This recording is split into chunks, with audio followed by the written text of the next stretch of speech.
नमस्कार, मैं रवीश कुमार। ईरान ने जिस F-15 को मार गिराया है उसके पायलट को खोजा जा रहा है। अचानक से यह पायलट युद्ध का भविष्य बन गया है। अगर पायलट ईरान के कब्जे में चला गया तब ट्रंप का विरोध अमेरिका में और बढ़ जाएगा। अमेरिका में एक्सपर्ट अभी तक ट्रंप की स्ट्रेटजी की आलोचना कर रहे थे कि बिना कारण ईरान पर हमला किया, लेकिन अब वे विमानों को भेजने, पायलट की ट्रेनिंग और एयरफोर्स की नीतियों की भी आलोचना करने लग जाएंगे। अमेरिका में सैनिकों की जान बहुत बड़ी बात होती है। अगर ईरान ने पायलट को बंधक बनाकर उसका फुटेज, वीडियो जारी कर दिया तो कांग्रेस, सेना के परिवार, वेटरन के समूह सब मिलकर ट्रंप पर दबाव डालने लग जाएंगे कि युद्ध को रोकिए, पायलट की रिहाई के लिए बातचीत कीजिए। अभी से ही रिटायर्ड जनरल टीवी पर आकर कहने लगे हैं कि अमेरिका ने अपने इतिहास में ऐसी भयानक गलती नहीं की। अमेरिका के लिए ईरान नया वियतनाम बन गया है। सबकी नजरें इस पर हैं कि पायलट को कैसे बचाया जाता है। विमान के 2 पायलटों में से एक को अमेरिका की वायुसेना ने रेस्क्यू मिशन के बाद निकाल लिया, लेकिन अभी तक दूसरे पायलट का पता नहीं लग पाया है। दूसरे पायलट की पहचान भी सामने नहीं आई है। दूसरे पायलट की तलाश ईरान भी कर रहा है और अमेरिका भी। अटकलें चल रही हैं कि पहले कौन पकड़ेगा। ईरान ने पकड़ लिया तब क्या होगा। ब्रिटेन की अखबार टेलीग्राफ ने लिखा है, अगर अमेरिका अपने पायलट को बचा लेता है तो कमाल की बात होगी। तब अमेरिका ईरान पर और जोर से हमले करेगा। इस पायलट की रिहाई से पहले ट्रंप और पीट हेग्सेथ के लिए मुश्किल हो जाएगा कि ईरान पर हमला तेज करे। पायलट की रिहाई की किसी भी बातचीत में अमेरिका का शामिल होना अपमानजनक स्थिति में डाल देगा। एक दलील यह भी दी जा रही है कि ईरान पायलट को छोड़ भी सकता है ताकि सबको दिखा सके कि मानवाधिकार के नियमों का वह पालन कर रहा है। क्या अमेरिका ईरान का यह एहसान लेना चाहेगा? अमेरिका अपने सैनिकों को बचाने के लिए कुछ भी कर सकता है, लेकिन जिस तरह से ईरान इंफ्रारेड सेंसर से अमेरिकी विमानों को गिरा रहा है, क्या अमेरिका हिम्मत कर पाएगा कि अपने विमानों को पायलट की तलाश में फिर से भेजे? ईरान में पायलट को पकड़ने वालों के लिए $60,000 के इनाम की घोषणा हो रही है। सरकार कह रही है पायलट को जिंदा सेना को सौंप दिया जाए, यानी अभी तक पायलट ईरान के कब्जे में नहीं आया होगा। इस घटना से भारतीय वायुसेना के fighter jet pilot wing commander Abhinandan Varthaman की यादें भी आ रही होंगी। फरवरी 2019 में ऑपरेशन बालाकोट के दौरान उनका MiG-21 बाइसन LOC से 7 किलोमीटर दूर क्रैश कर गया। पाकिस्तान ने उन्हें बंधक बना लिया। सेना से पहले उन तक होरन कोटला गांव के लोग पहुंच गए और अभिनंदन पर हमलावर हो गए। उन्हें काफी चोटें भी आई, लेकिन अभिनंदन ने सेना के आने तक अपने आप को बचाए रखा। पाकिस्तान की सेना ने हिरासत में लेकर वीडियो भी जारी किया। बाद में पाकिस्तान ने उन्हें छोड़ दिया। F-15 विमान के गिराए जाने की खबर के बाद से पायलट की ट्रेनिंग को लेकर कई तरह के विश्लेषण छप रहे हैं। पुराने पायलट को खोज कर अमेरिका के अखबार उनकी राय छाप रहे हैं कि विमान के क्रैश होने की स्थिति में पायलट को कैसी ट्रेनिंग दी जाती है। इन्हीं सब लेखों से पायलट को लेकर माहौल बन जाएगा जो ट्रंप के खिलाफ भी जा सकता है। इकोनॉमिस्ट ने लिखा है कि अगर ईरान ने टीवी पर पायलट की परेड का वीडियो प्रसारित कर दिया तो यह जिनेवा कन्वेंशन का उल्लंघन होगा, मगर इससे ईरान को हुर्मुज के अलावा अपना दमखम दिखाने का एक और मौका मिल जाएगा। दूसरी तरफ अगर उसने पायलट की कोई जानकारी नहीं दी तब भी वह इस मौके का फायदा उठा सकता है। खबर है कि अमेरिका अपने पायलट को बचाने की कोशिश में कॉम्बैट सर्च और रेस्क्यू यूनिट्स को भेजने वाला है, जो हेलीकॉप्टर से इस इलाके की छानबीन करेंगे। जहां पर हेलीकॉप्टर नहीं जा पाएगा वहां रेस्क्यूअर छलांग लगाएंगे और पैदल जाकर तलाश करेंगे। जाहिर है ये काम खतरनाक है और अमेरिका इस काम के लिए अपने सबसे माहिर सैनिकों को भेज रहा है। इसीलिए पायलट को कौन अपने कब्जे में लेता है, इस समय सबसे बड़ा सवाल बन गया है। ईरान ने अभी तक आधिकारिक तौर पर नहीं कहा उसने पायलट को बंधक बना लिया है। ईरान से आने वाले वीडियो बता रहे हैं कि जिस इलाके में F-15 क्रैश हुआ है उस इलाके में अब अमेरिका के बचाव विमान गश्त लगा रहे हैं। ईरान के आसमान में विमान उड़ाने का खतरा है, उसके बावजूद भी वहां जाकर पायलट को बचाने के प्रयास में लगे हुए। इसका मतलब है अभी अमेरिका अपने पायलट को बचाने की कोशिशों को नहीं रोक रहा है। ईरान और अमेरिका के बीच एक तरह से रेस चल रही है। जैसे ही खबर आई कि ईरान ने अमेरिका के लड़ाकू विमान को मार दिया, अमेरिका के टीवी मीडिया में सनसनी फैल गई। न्यूज चैनलों पर जिन विमानों को अजेय दिखाया जाता था, उन्हें दिखाया जाने लगा कि ईरान कैसे टारगेट कर रहा है। 3 अप्रैल को मीडिया में कई विमानों के नाम चलने लगे जिन्हें ईरान ने हिट किया या गिरा दिया। 3 अप्रैल को ईरान ने कितने विमान गिराए, इसकी संख्या अभी निश्चित नहीं हुई है। 5 गिराए या 4 गिराए।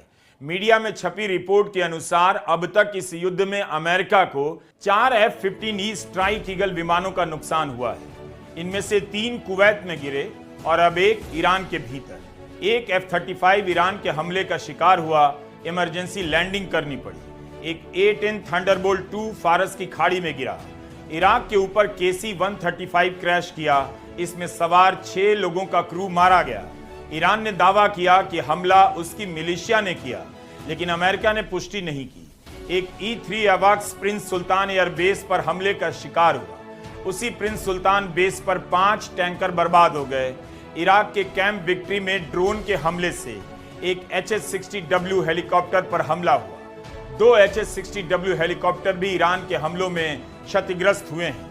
इसके अलावा अमेरिका को कई रीपर ड्रोन्स का भी नुकसान हुआ है। कुल मिलाकर अमेरिका को अब तक $3 अरब से ज्यादा का नुकसान बताया जा रहा है। रोज का तकरीबन $1 अरब का खर्चा अलग से। मीडिया अनुमान के अनुसार अमेरिका ने अब तक इस युद्ध पर करीब $35 अरब खर्च कर दिए हैं। 3 अप्रैल को ईरान ने F-15 A-10 थंडरबोल्ट 2 को गिरा दिया। दोनों ही लड़ाकू विमान माने जाते हैं। एक लड़ाकू हेलीकॉप्टर HS-60W को भी हिट किया गया, जो सुरक्षित लैंड कर गया। A-10 थंडरबोल्ट 2 को वॉट हॉग कहा जाता है। यह F-15 के पायलट को ढूंढने के मिशन में गया जब इस पर हमला हुआ। पायलट को विमान से इजेक्ट करना पड़ा और विमान फारस की खाड़ी में जा गिरा। विमान का मलबा निकाल लिया गया है। इन 2 विमानों के अलावा हेलीकॉप्टर को भी हिट किया। यह हेलीकॉप्टर F-15 विमान के पायलट के बचाव में गया था जब हमला हुआ। वायरल वीडियो में देखा जा सकता है कि हमले के बाद इससे धुआं निकलने लगा। CBS न्यूज चैनल ने इस वीडियो की पुष्टि की है। इस हेलीकॉप्टर के बारे में खबर है कि यह इराक में लैंड कर गया है और इसका चालक दल सुरक्षित है। अमेरिका अब अपने नुकसान नहीं छिपा पा रहा है। पेंटागन अभी तक घायलों की संख्या कम बता रहा था, लेकिन अब वह भी 300 के पार बताने लगा है।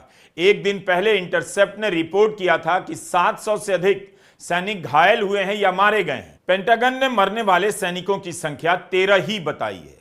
अमेरिका की वायुसेना उसकी सबसे बड़ी शक्ति मानी जाती है। इसी के दम पर वह दुनिया में कहीं भी हमला करता है, तमाम देशों को इसकी तस्वीरें दिखाकर डराता रहता है। पिछले साल जून में अमेरिका से B-2 बॉम्बर ने उड़ान भरी और रास्ते में ईंधन लिया हवा में और ईरान पर हमला किया, लौट आया। ईरान रोक नहीं पाया। लगता है ईरान ने उस समय अमेरिका को जाल में फंसा लिया। B-2 बॉम्बर के सामने ईरान काफी कमजोर नजर आया।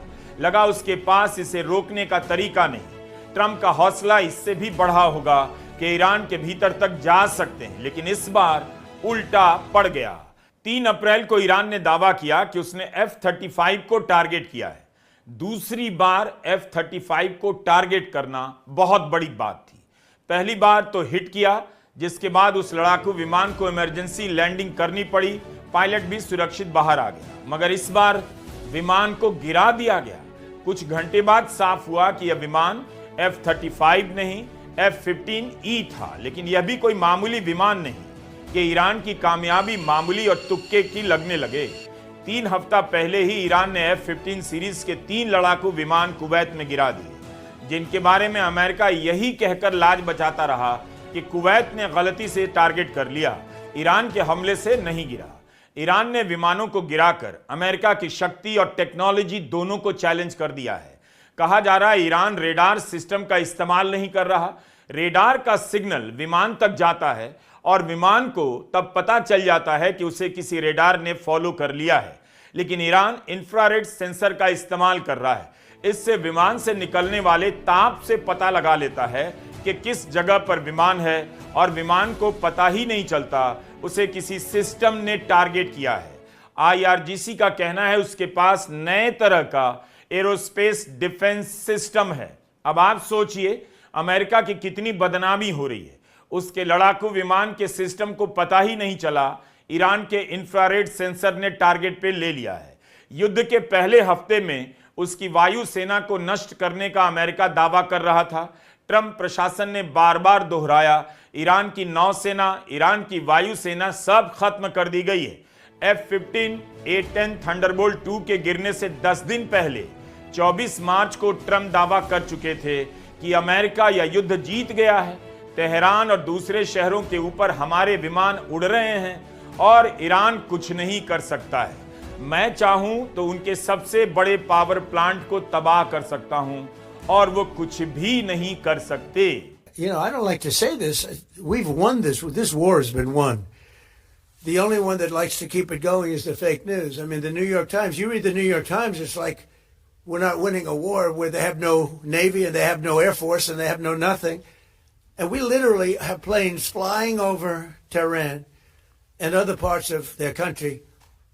They can't do a thing about it.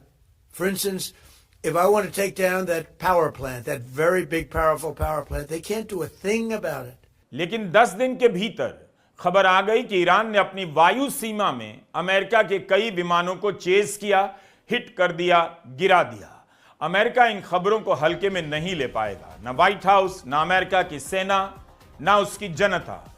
युद्ध शुरू होने के बाद से ही अमेरिका के अखबारों में ईरान की वायु सेना को श्रद्धांजलि दी जा रही थी, मगर ईरान ने बता दिया कि वह इसलिए होर्मुज पर दबाव नहीं बना रहा था क्योंकि उसकी वायु शक्ति खत्म कर दी गई है, बल्कि होर्मुज का ईरान की वायु शक्ति से अब कोई संबंध नजर नहीं आता। ईरान की जिस वायु सेना को खत्म मान लिया गया, अचानक से उसने अब मिसाइलों की जगह ले ली है, जिसने दुनिया को हैरान कर दिया था। अभी तक दुनिया के एक्सपर्ट ईरान की मिसाइलों का अध्ययन कर रहे थे, उसकी खूबियों को बांच रहे थे।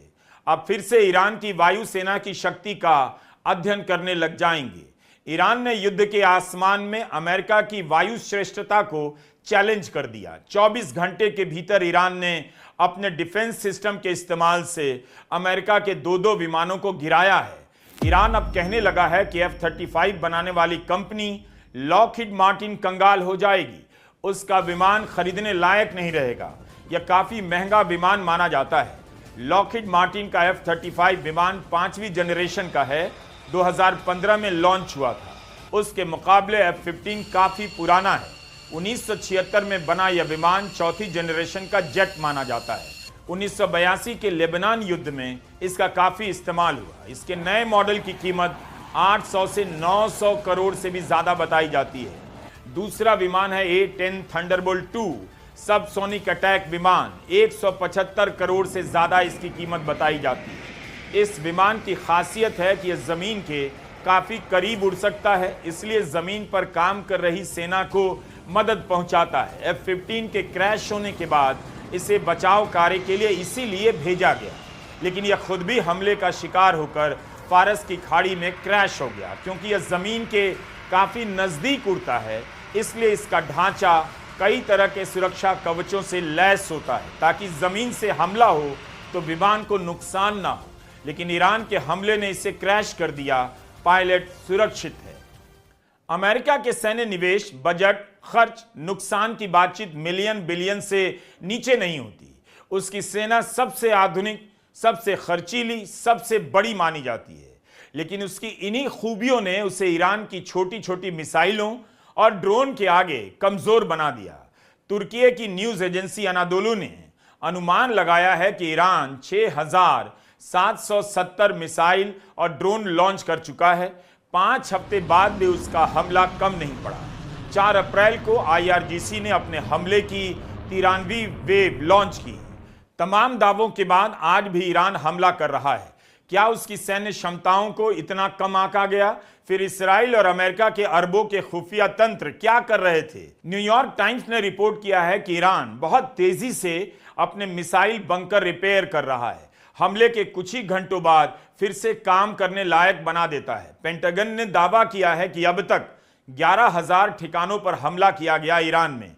हर दिन पीट हेग्सेथ 80 से 90% मिसाइल क्षमता खत्म करने की बात करते हैं, लेकिन न्यूयॉर्क टाइम्स का कहना है कि ईरान तेजी से उस नुकसान की भरपाई भी कर रहा है।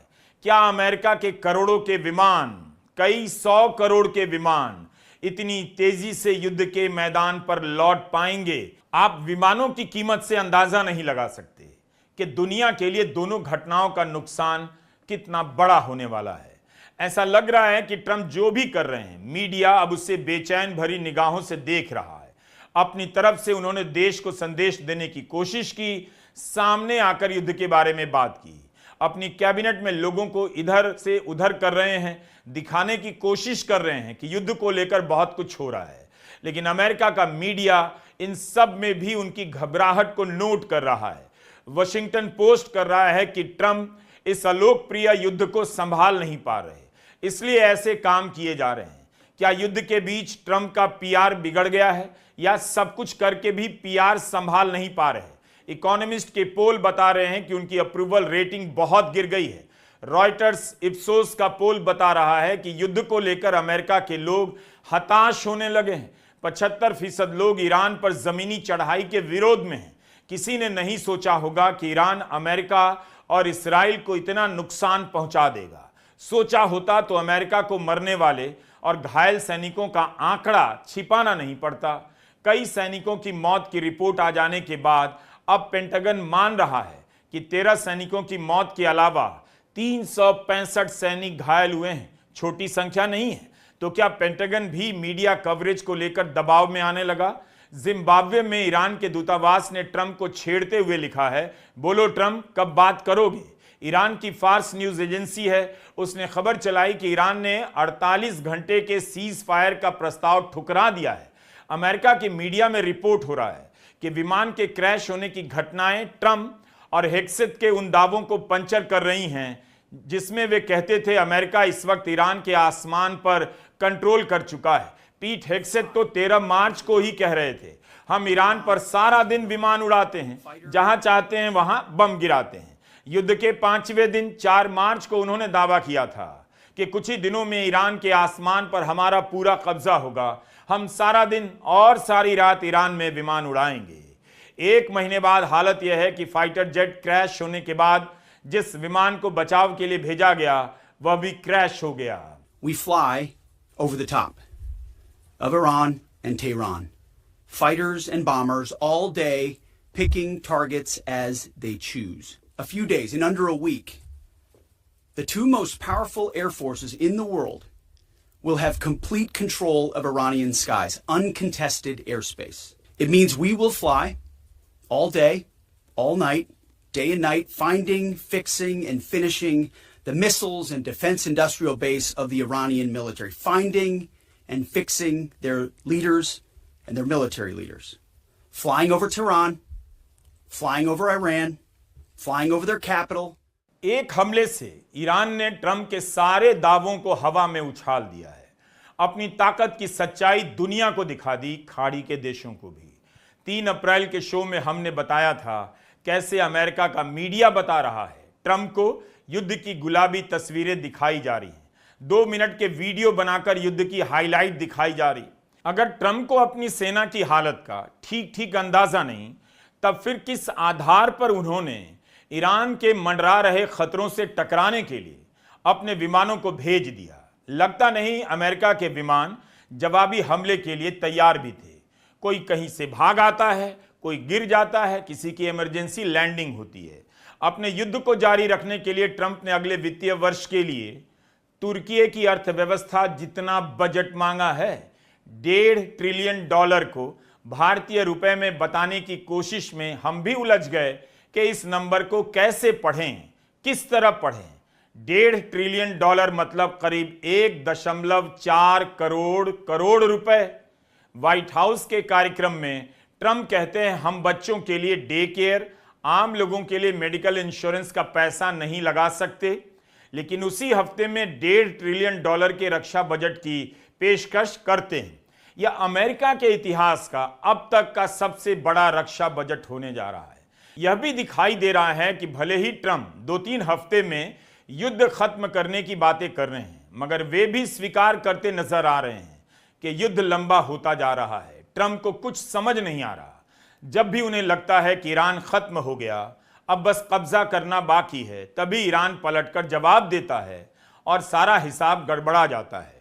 ट्रंप खुलकर ईरान के तेल पर कब्जा करने की बातें करने लगे हैं, पोस्ट करने लगे हैं कि थोड़े और समय में हम होर्मुज को खोलकर तेल लेकर अरबों कमा सकते हैं। उधर ईरान की संसद के स्पीकर चिढ़ाने लगे हैं, पूछ रहे हैं कि लाल सागर के बाब अल मंदाब चोक पॉइंट से दुनिया का कितना तेल, गेहूं, चावल और फर्टिलाइजर निकलता है, कौन से देश और कंपनियां वहां से सबसे ज्यादा व्यापार करती हैं। बाब अल मंदाब को लेकर हुथी अधिकारी बयान दे रहे हैं, अगर खाड़ी के देश युद्ध में शामिल हुए तो इस रास्ते को बंद कर देंगे। यूएई को लेकर खबरें चल रही हैं कि युद्ध में शामिल होने को लेकर बेचैन है, चाहता है अमेरिका का हमला जारी रहे। यूएई ने इन खबरों का खंडन किया है, लेकिन बाब अल मंदाब को लेकर ईरान की धमकी को उस संदर्भ में भी देखा जा रहा है कि हो सकता है ईरान यूएई को जवाब दे रहा हो। 5वां हफ्ता भी खत्म होने जा रहा है। युद्ध जहां था उसी मोड़ पर है। ईरान को स्टोन एज में पहुंचाने वाले ट्रंप की हालत कहीं यह ना हो जाए कि स्टोन के टुकड़े टुकड़े लेकर व्हाइट हाउस के शीशों पर मारने लग जाएं। नमस्कार, मैं रवीश कुमार।